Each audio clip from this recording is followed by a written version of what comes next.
Hi, I'm Hannah Lockwood with Embrace New Beginnings.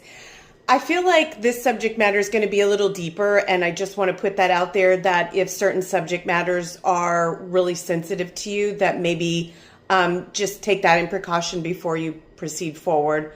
But I am going to be obedient to God, and I feel like the Lord is speaking to me about someone, and you're right there at the edge. You're right there. You're about either ready to walk away, give up, or do the worst case scenario of ending your life. And I just want to say that, number one, I have been there. And I mean been there, not just once, but multiple times in my life, where I have thought, what is the point of continuing on? Nothing seems to be getting better.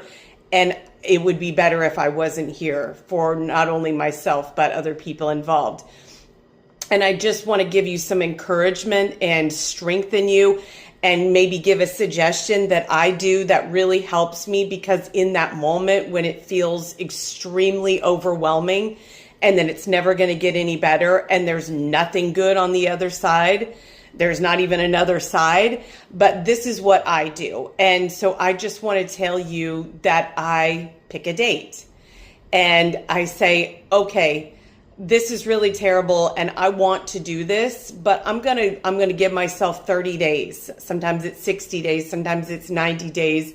I don't do something like I'm going to give God 24 hours and if he doesn't, I don't do that.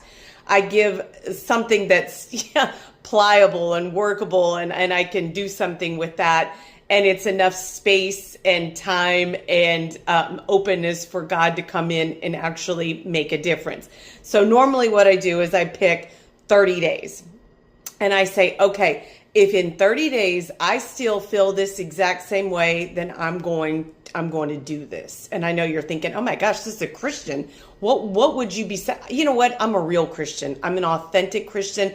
I'm one that this is the conversations I'm having with God, because he's my friend and he's my father. And I never have to fear bringing this kind of weird topic of discussion to him. And I know he's given me permission and authority to bring these topics of discussion with you. These are the kind of discussions you need to be having with God. This is how you grow more intimate and deeper in friendship and relationship and trust. And he can actually get in there and work some of that yucky ugliness out. So this is coming from my heart, from places I've been with God. And I give myself 30 days and say, if I feel like this same way in 30 days, then I'm going to go ahead and go through with it. And you know what? Every single time I've either forgotten about the 30-day mark on the calendar I set, or when I went back and reviewed it, I could look back and see all the places where God really stepped in and miraculously and powerfully did something to change either my situation or myself. Most of the time it's myself. And I'll give you a example. My story on my website, and my story with my public speaking events and the victim advocacy I do. I am a thriving survivor of a serial rapist attack and a strangulation that almost ended my life. And this is what's so crazy, is when it happened was I was like in the deepest guts of therapy for the trauma recovery.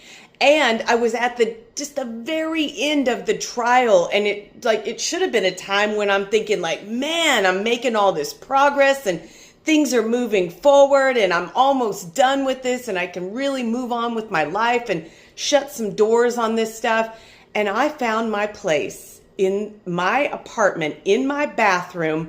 One evening, the devil had just gotten completely a hold of me, and I thought about ending my life. And I truly thought, what is the meaning of any of this? It's never going to get any better.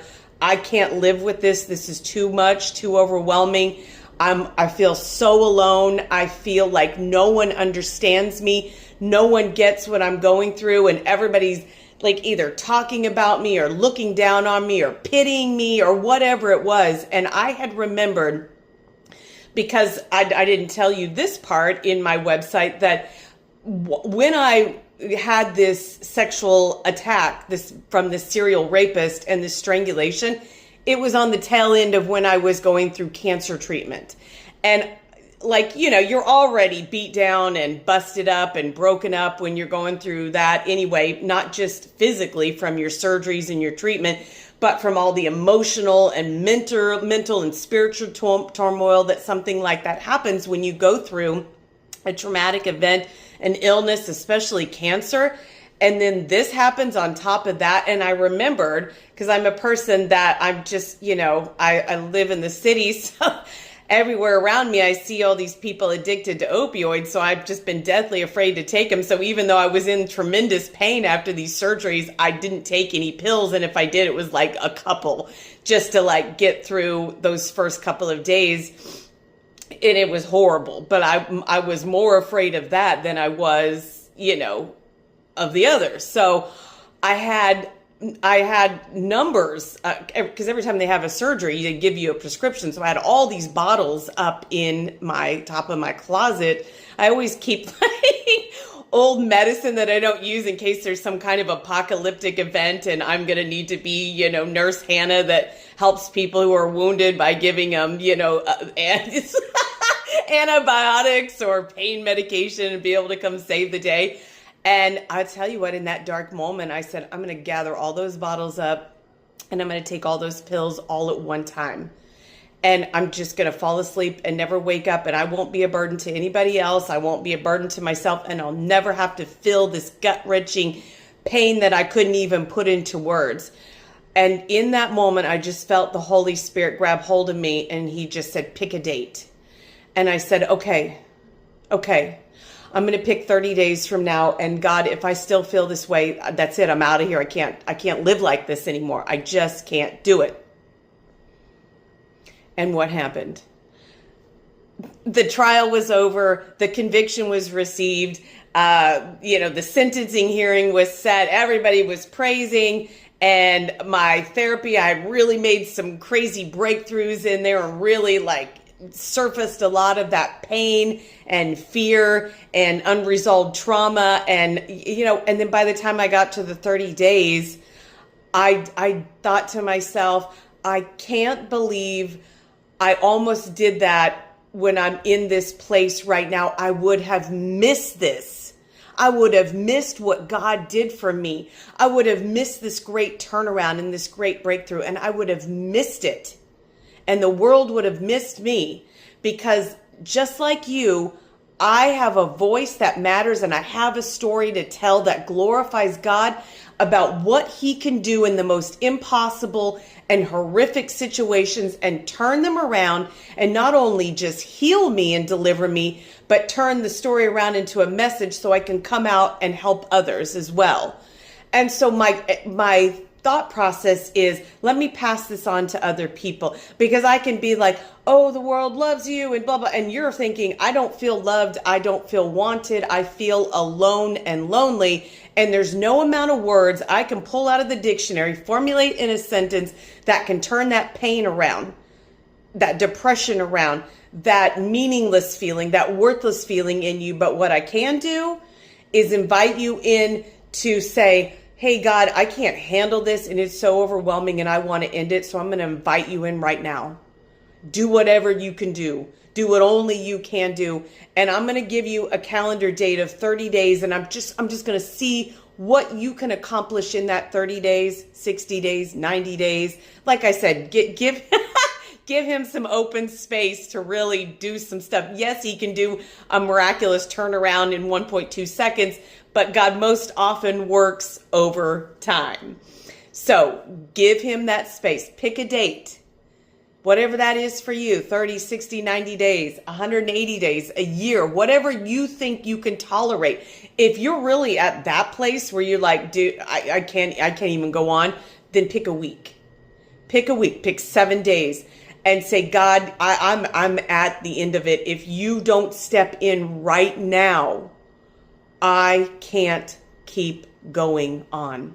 And I guarantee you, if you are truthful in your request for the Lord to help you, and you take that burden off of yourself of trying to fix that depression, that problem, that overwhelmingness, and let him come in and do whatever he's going to do. Because a lot of times he doesn't change the situation or the circumstance. What he changes is you. And that's okay. Because if the world around you is a hot mess, but you're like looking great, kid, with a gleaming little smile, and you've got joy and peace and purpose and satisfaction, then that's okay. But let God do something in you. So the other piece to that is there is a lifeline that is free. You can call, you can text, you can message on their chat. You can go to their website. I believe it's 988lifeline.org. And then the text is just 988. The call is 988. You can call them 24/7. That is a suicide prevention hotline. And that was the other piece to it too, was I had someone I could call in my trauma recovery therapy that was always on call. Now it was 8 a.m. to 5 p.m. Monday through Friday, but thank God most of my breakdowns happened when it was, still daylight hours, and I could call them. And there was something about just being able to talk to someone 5, 10, 15 minutes, sometimes 30 minutes, just to purge that out and say, here's how I'm feeling. And you know what was weird was when I vocalized it and put it out there and didn't try to hide it and hold it in and keep it from anybody seeing oh my gosh, this lady is losing her marbles. No, I put it out there. I was vulnerable.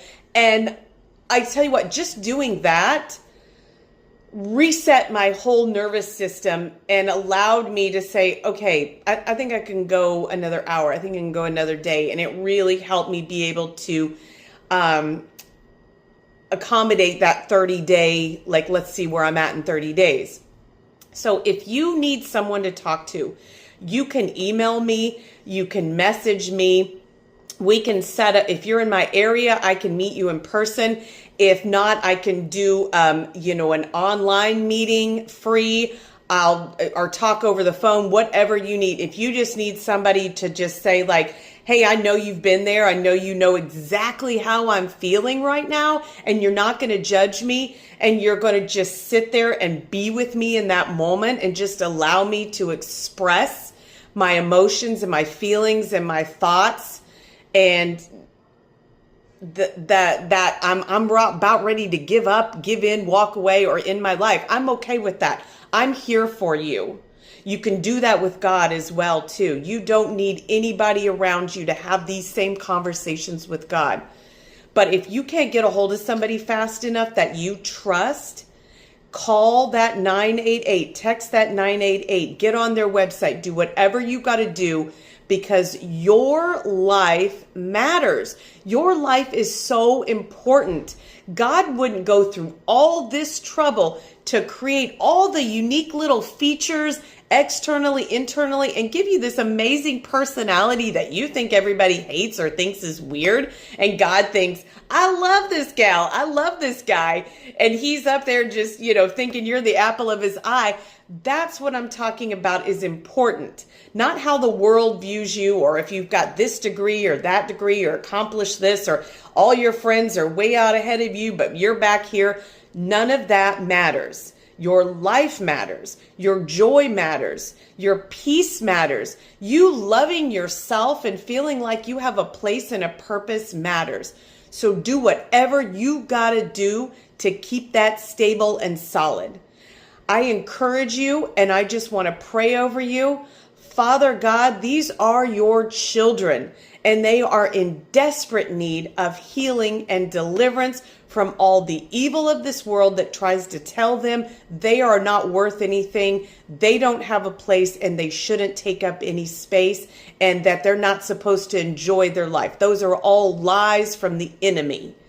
So I rebuke that right now, and in replace of that, we put you as the center of their conversation, their healing, whatever they need, Lord. And I know that you're going to heal hearts and minds and bodies and souls and rewire everything so that there is no longer a place of depression and oppression, but a place of freedom, health, healing, and wholeness. May you have a wonderful day, and I look forward to the next time we meet.